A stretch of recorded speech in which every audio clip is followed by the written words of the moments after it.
I may have to drive off. So don't do that. It's 7 o'clock. Let's open our late June meeting, year 2021.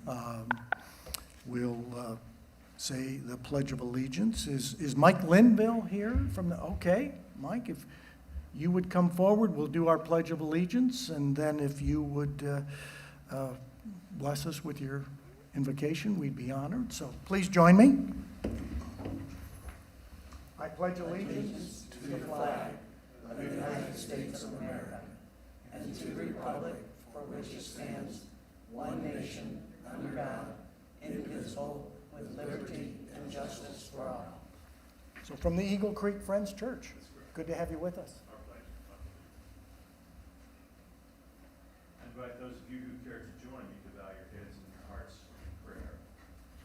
Almighty God, we invoke your presence, Lord, today. We pray, Lord, that we would understand that we are bowing to the one that is almighty and has all knowledge and all wisdom, one before whose knee every one will bow, one before whom we will all confess. I pray, Lord, that you would empower us to live and to act according to your mind and to your wishes.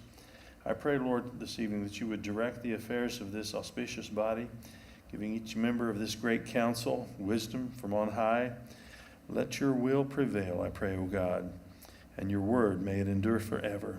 And may the words of our mouths and the meditation of our hearts be acceptable in your sight, O Lord, our strength and our Redeemer. We pray these things in your name. May your will be accomplished, Lord. This evening, we turn this meeting over to you. Amen.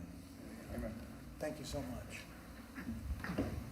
Mr. Johns, will you run the meeting tonight? Okay, we'll do that. Cindy Gossard is out of town this week on vacation. So Kim Strang, will you please note the presence of a quorum? Jake Gilbert. Jake. Here. Mike Johns. Here. Joe Edwards. Here. Scott Willis. Here.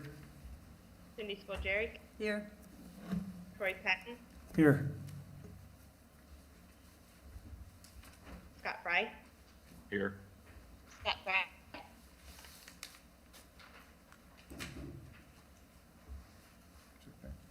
I heard him earlier, so. I'm Scott here. Fry? I am Okay. here. Thank you. We do have a quorum. Thank you, thank you. First order of business is are there any changes to the agenda? And we do have one change to the agenda. Under old items, Resolution 21-113, which was approving certain property improvements within the city of Westfield. I spoke with the petitioner today, and he's asked that that be removed from this evening's agenda and placed on the July 12th agenda. So we'll be moving that on. So, are there any other changes to the agenda? None noted, okay. Next item on the agenda then is the approval of the minutes from the June 14th council meeting. Are there any additions or changes to those minutes? Okay, I have a motion to approve the minutes. So moved. Do you have a second? Second. Okay, motion was moved by Joe Edwards, seconded by Cindy Spoljaric. Can you call the vote, please, Kim? Scott Fry. Yes. Troy Patton. Yes. Joe Edwards. Yes. Cindy Spoljaric. Yes. Cindy Spoljaric. Yes. Scott Willis. Yes. Jake Gilbert. Yes. Mike Johns. Yes. Motion carries 7-0. Next item on our agenda is the claims docket for this evening. Are there any questions regarding the claims docket for June 28th? Questions, comments? Just one thing, I had spoken with William, there was just something within the Grand Park budget that, in 640, but it was under the sports campus instead of the indoor, so he's making that change, I think. Okay. Just want to let everyone know it's still out of 640, so no change. Right. Thank you, Cindy. Any other changes, corrections? Hearing none, do I have a motion to approve the claim docket? So moved. Do I have a second? Second. A motion made by Scott Willis, seconded by Joe Edwards. Kim, would you call the roll, please? Joe Edwards, Yes. Scott Willis, Yes. Troy Patton, Yes. Scott Fry, Yes. Mike Johns, Yes. Jake Gilbert, Yes. Cindy Spojeric. Yes, Motion carries 7-0. All right, next order of business is special presentations for this evening. And tonight we've got Ken Lang with us from the VFW. And Ken is the Senior Vice Commander of the VFW post. And Ken, would you like to step up to the microphone? Thank you.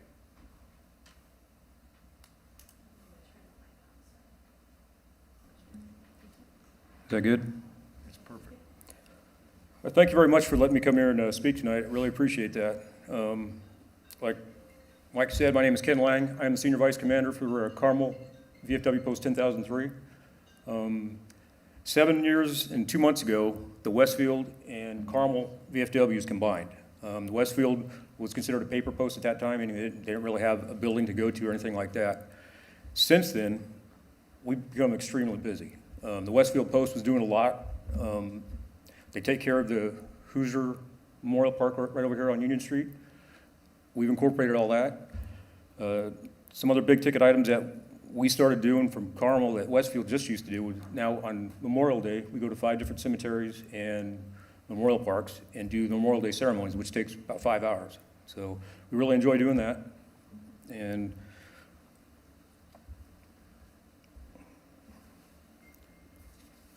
okay, the first one's up there. Now, the first slide up here, this is just a brief mission statement of the VFW at large.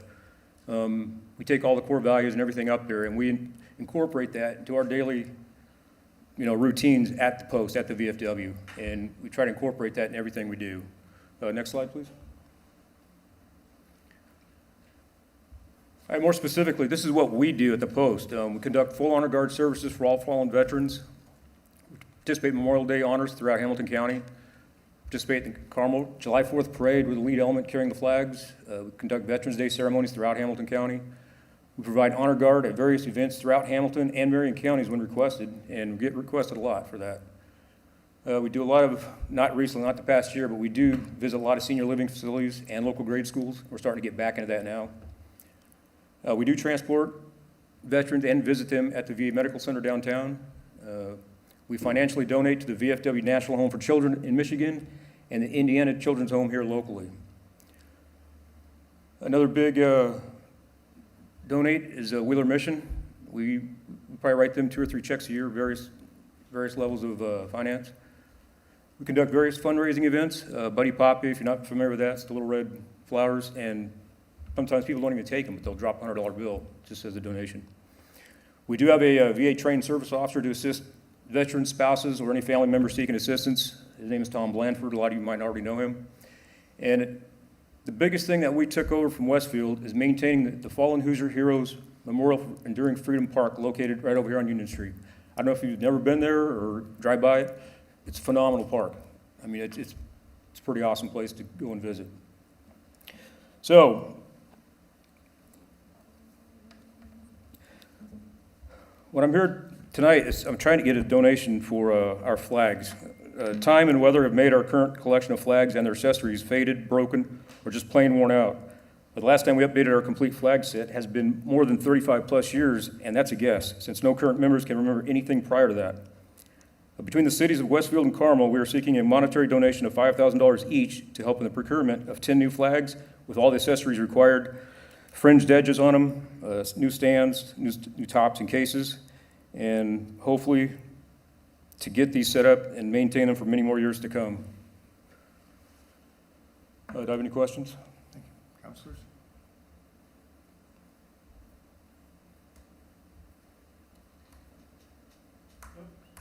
Scott? Nope. Ken, VFW certainly is a very valuable, I think, asset to our community. You perform services that we need to have performed, Thank you. and we would definitely like to support you in some fashion. So do I have a motion from anybody? I'm going to abstain. I'm a member of your post, so I will abstain from this vote. I had thought in prior discussion it was 3,000. Is that correct? I think the number was around 3,500 or so. Okay. So, I'd make a motion. I'm I guess I'm a veteran. It's been so long ago. Yes, you are. They probably threw me out. But, I'd move that we forward $3,000 towards this. And let's take it out of our community, you know, out of our promotional budget? out of our promotional budget. So we don't, Do I have a second? Second. Okay. Got a motion made by Joe Edwards, seconded by Cindy Spoljarek to make a $3,000 donation to the Carmel Westfield VFW for the improvement of all your flags and standards and that you use on a regular basis. Kim, would you call a vote, please?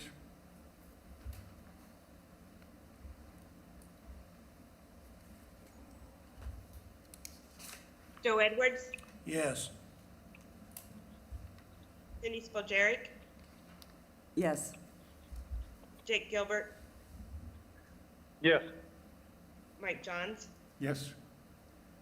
Scott Fry, Yes. Troy Patton, Yes. and Scott Willis. I'll abstain. Abstain. Motion carries 6-0 with one abstain.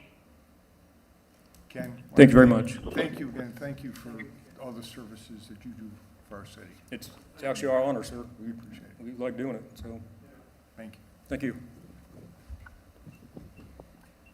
The next item on our agenda tonight is a BZA appointment. I'm not sure if everyone's aware, but the council has an open position on the BZA. Ken Kingsmill has moved out of town and therefore resigned from his position from the BZA. First thing I'd like to do is actually thank Ken for his years of service, distinguished service on that body. The BZA position is a tough position. It requires a lot of reading, quite careful thinking. It's a semi-legal type of a position. So I had asked Cindy Spoljarek to kind of head up the search for a replacement for Ken. So I'm going to, at this point, the chair will recognize Cindy. Thank you. I would like to nominate Brian Morales. He's a Countryside resident. He's been in Westfield since 2002. He served on the Countryside HOA Board. He served 7 years on the Westfield, Washington Public Library Board, and he's also served the community on both the APC and BZA in the past. I think he's a really valuable asset, and I've been fortunate to work with him before, and I think he's going to be great on the BZA. Cool. Do I have a second? I'll second that. Okay. Got a motion to approve Brian Morales for the BZA position. It was made by Cindy Spoljarek, seconded by Scott Willis. Kim, would you call the vote, please? Scott Willis, Yes. Joe Edwards, Yes. Jake Gilbert, Yes. Cindy Spalgeric, Yes. Troy Patton, Yes. Scott Fry, Yes. Mike Johns. Yes. Motion carries 7-0. Perfect. And Cindy, you'll reach out to Brian? Yes, and I'll get that information to Beth Copeland, I think, so she can get him trained. Perfect, thank you. Perfect. Dynamite, okay. The next item of business is old business, and it is Resolution 21-121, the transparency related to campaign contributions. which is being reintroduced in order to override the mayor's veto on it. On July 14th, the council passed the resolution. The mayor failed to sign the resolution, at which point it becomes the same as a veto. So tonight, we're looking to have a motion to basically to override that veto. This is Scott Fry, so moved. Second. Okay, I've had a motion made by Scott Fry, seconded by Troy Patton. Is there any discussion from any of the councilors? Well, I have to make a point. I voiced my legal opinion at the introduction of this ordinance. I said I would take another look at it, and I have. My opinion has not changed. This is a violation of the Home Rule Act. State law completely occupies campaign finance and campaign contributions, and therefore this is illegal and invalid. Okay. For what it's worth. All right. Manny, I definitely appreciate your opinion, value it, and we have a situation where we have conflicting opinions from attorneys, as we do at times, all right? This council, I'm gonna go ahead though and call for a vote on this, all right? With the idea that if it is turned around in the future, I'm sure this council will find another method to achieve the same goals that we were trying to achieve with. Well, the goals which are there, transparency. and respectfully, Mr. Johnson, the goals are there, and they're achieved by state law. The contribution requirements and the reporting requirements are far below $1,000. As you know, you run for office, and I know Ann disagrees with me. I invited her to show me what her analysis is. She didn't. That's fine, but the opinion that matters, because this is now a city resolution that's being adopted, is the city legal departments, of which I'm a part. Again, do whatever action you feel is necessary, but I would hate to have to revisit this later and have it repealed, or something happen in the interim that would, negatively reflect on the city. I understand. Thank you. Thank you. We do have a motion made. It's been first and seconded by Scott Fry and Troy Patton. Kim, would you call the vote, please? Scott Willis, No. Cindy Spalgeric, Yes. Joe Edwards, Yes. Jake Gilbert, No. Mike Johns, Yes. Scott Fry, Yes. Troy Patton. Yes. Motion carries 5-2. Thank you, Kim. The next item on tonight's agenda is the withdrawal of ordinance 21-21, which is the NDOT State Road 32 interlocal agreement.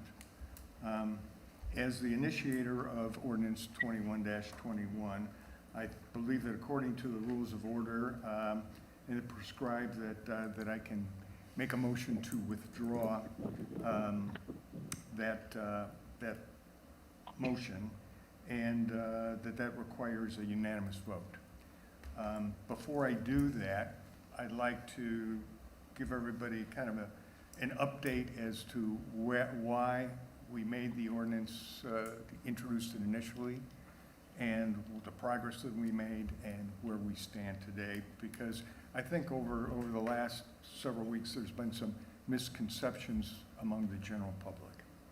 So let me make my review here. This may take 4 or 5 minutes, but on May 10th, we introduced ordinance 21-21 to consider the termination of State Road 32 interlocal agreement between the city of Westfield and NDOT.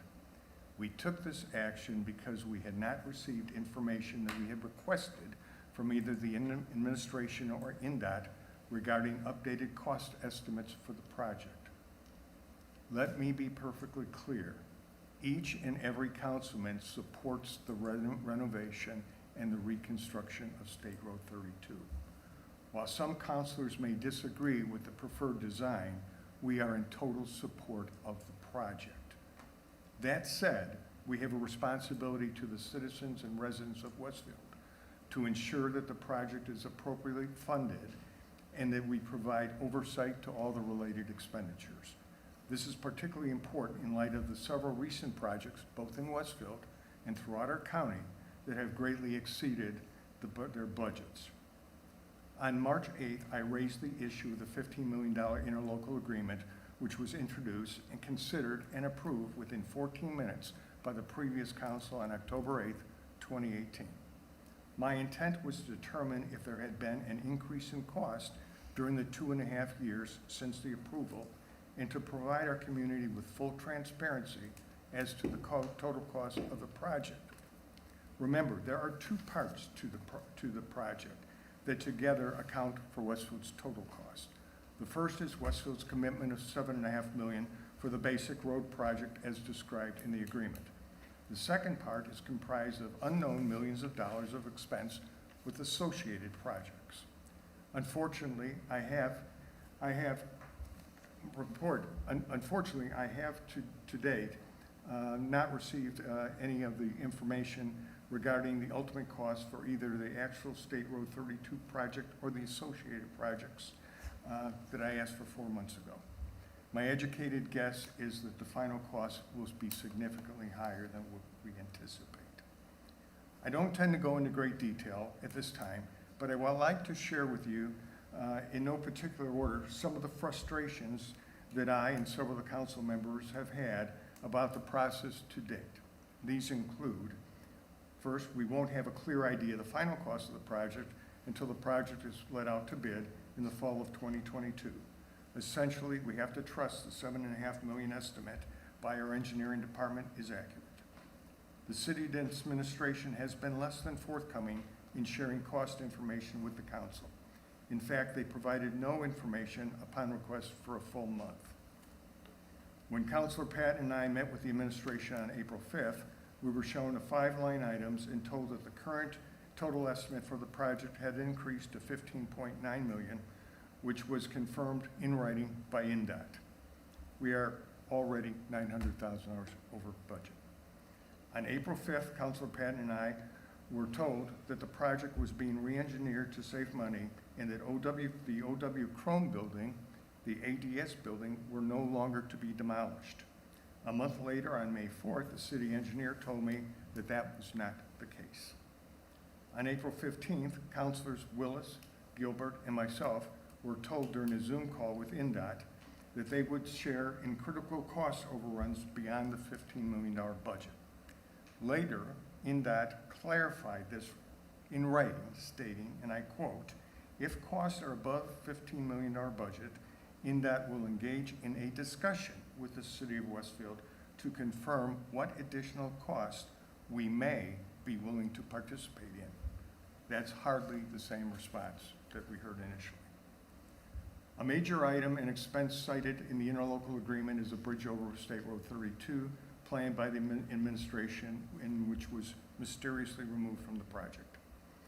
Unsolicited, INDOT's project manager spoke at the city council meeting during a resident comment session, while her boss at INDOT, quote, "respectfully declined to appear before the council," unquote, to answer any questions regarding the project.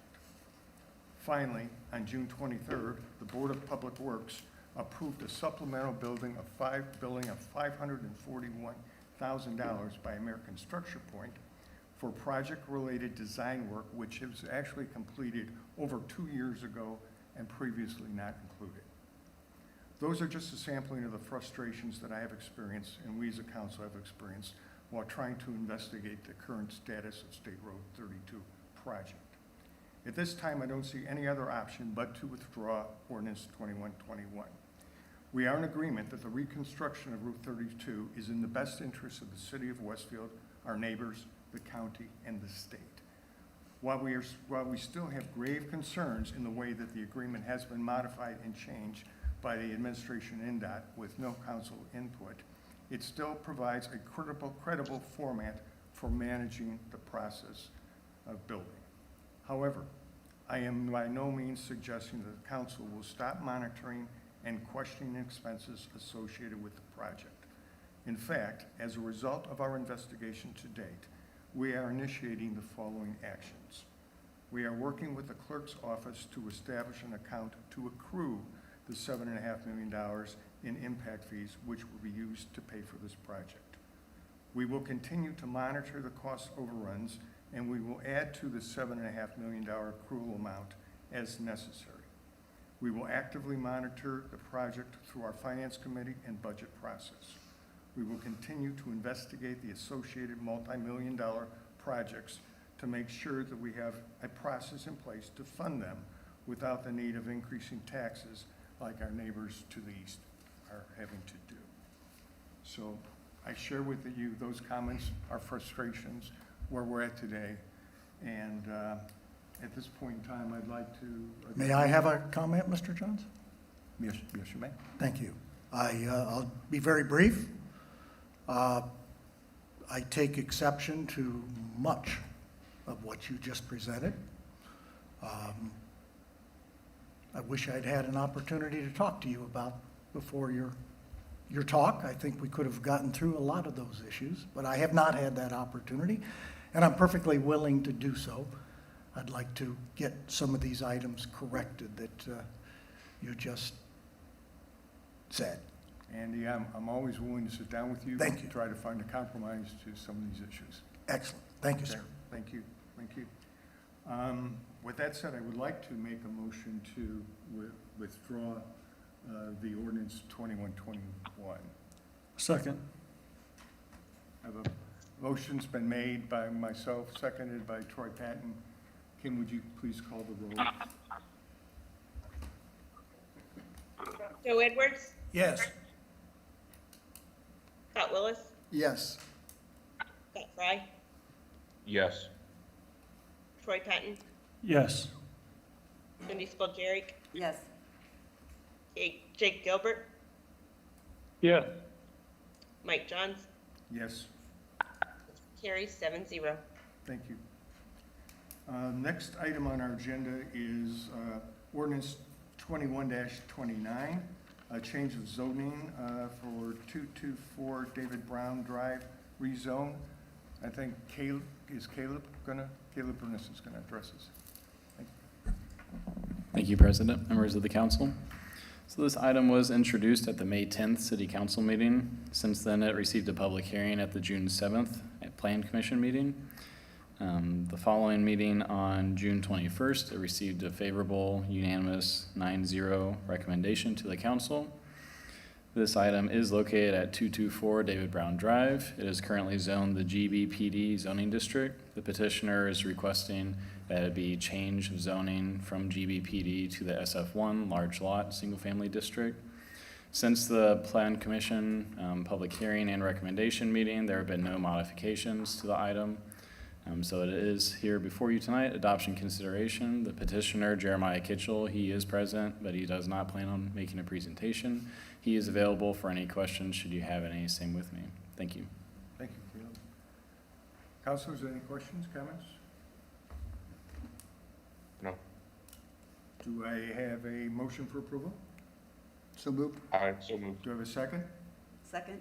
Okay, motion made for approval by Scott Willis, seconded by Cindy Spalgeric. Kim, would you please call the roll? Cindy Spalgeric, Yes. Scott Willis, Yep. Jake Gilbert, Yes. Mike Johns, Yes? Scott Fry, Yes. Troy Patton, Yes. Joe Edwards. Yes. Motion carries 7-0. Who made that motion?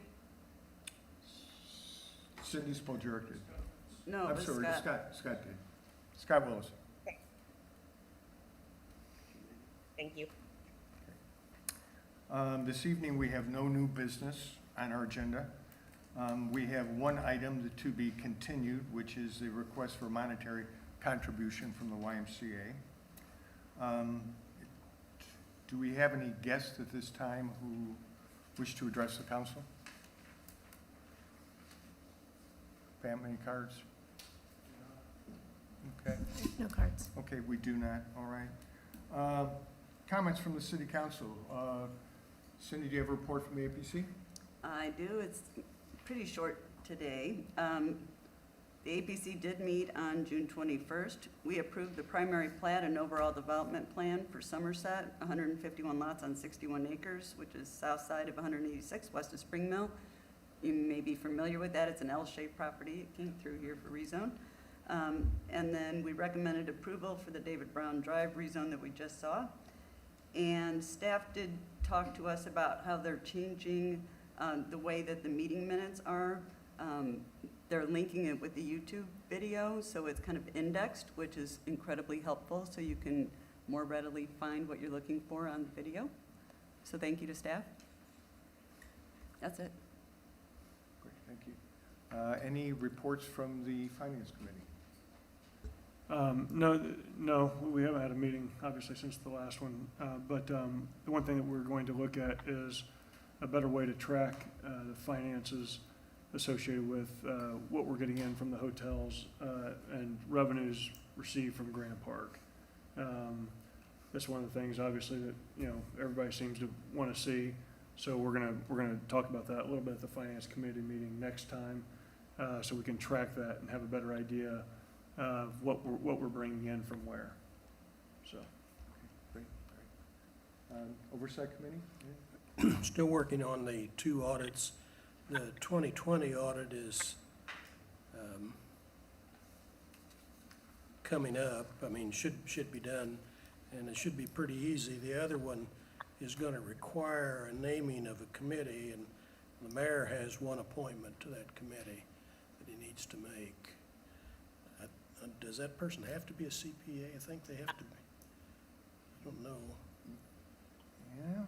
The mayor has an appointment, and we have two appointments. Yeah, and I mean, our question here is that to be, That's for the 2021 audit. yeah, is that to be an outside person that becomes an employee of the city? No. Is it a volunteer? Is it an existing employee that we would have to pay additional because of the duties? What? I'll yield to the Ann on that. I don't know. This is your appointment, Mr. Mayor.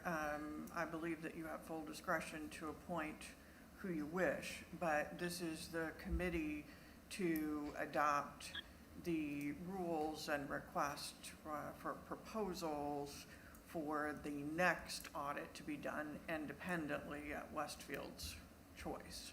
So for the most part, the State Board of Accounts has already pre-prescribed the rules and the parameters. However, the statute does require this committee to be formed. You have one appointment, council has two. It also requires appointment of an internal controls officer. That's what the mayor was getting at. And a few meetings ago, Ms. Boljeric raised the very same questions, which are, have you determined whether that's an employee, whether it's going to be budgeted for? Has the council had that discussion? Let me query the State Board of Accounts on that. I really don't know how to answer that question, but I would guess that, I don't know. I don't have a direct answer for that. Hey, Joe, if you'd like, I can, I'll call Fishers. I mean, that's who we got all the documentation from to begin with to get this ball rolling, and ask them how they've done it on their end. But let's do it right anyhow, whatever. Yeah. So we'll be able to get back to the mayor by the next meeting. Oh, yeah. Okay. I've been burning up the telephone between Indianapolis and here, and I haven't got them to call me yet, but they will eventually. Who do you need, Councilman Edwards, from Indianapolis or Fishers? Well, what this person looks like, I mean, is he supposed to be an employee here, or what's that person's role? Okay. Well, Mr. Willis, if you need help reaching anybody, feel free, be happy to call. Okay. Any other comments from the city council? Mike, can you hear me? Scott, Jake? Yep. Yeah, this Wednesday, as part of Westfield Rock's Fourth Wellbeing Coalition, is hosting a connection event at Grand Park. The gentleman who does the No One Dies Alone and sits with veterans in some of their final hours will speak, we'll show a short video, and we will serve snacks for donations, and those donations will go to the memorial on Union Street here in Westfield that the gentleman from the VFW talked about today. So, a way to raise funds for that while we have a connection event. That's at Grand Park Wednesday night, I believe it's 7 o'clock. Perfect. Thank you, Jake. Any other questions, comments? Okay. I have none. Andy? Yeah, it's a busy time. Remind everybody that tomorrow, 11 a.m., we have a press conference with the Indianapolis Colts to firm up their schedule and their presence here for the next several weeks. I think many of our residents are looking forward to getting back to that. We announced last week the Grand Park Sports Initiative and Research Hub that has received great recognition, not only from some of the existing people we're working with, but William tells me he's had over a dozen calls from across the country, people interested in pursuing, perhaps doing research at Grand Park, which is our next step to invest in the business of sports. In that area, the Wheeler Road development, the Wheeler family there, you see it's a lot of activity going on there. The pads are all being constructed for the restaurants along 32, the apartment building there on Wheeler. Tournament trails graded. The Oak Ridge Road extension, which will become Grand Park Boulevard up to 181st Street, is all being graded as we speak. Later last week, we met with an international company headquartered here in Indiana that's interested in moving its headquarters to Westfield.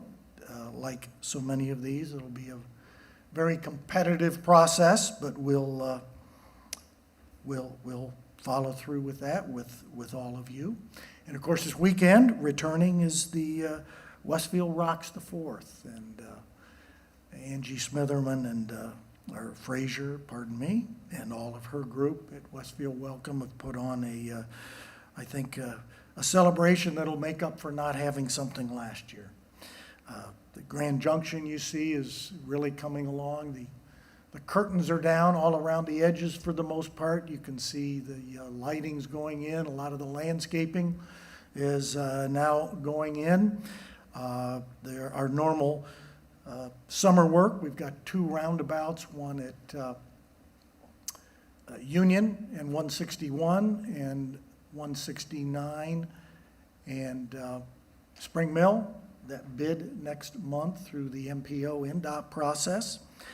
Our resurfacing annual project will be underway here in the next couple weeks, which we were able to add some to as Jeremy's crew was able to land another $1 million in the Community Crossings Grant from NDOT.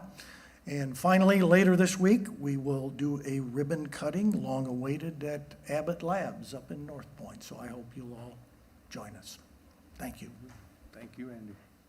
That's some great news on many fronts, And the other thing that was great tonight, which I failed to say anything about before, was the partitions are gone, and we can all see each other now.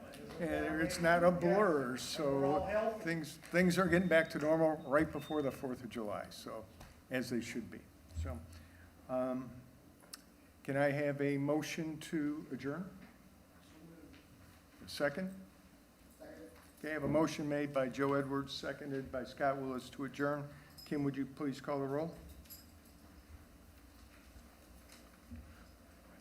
Scott Willis, Yes. Denise Boljaric, Yes. Jake Gilbert,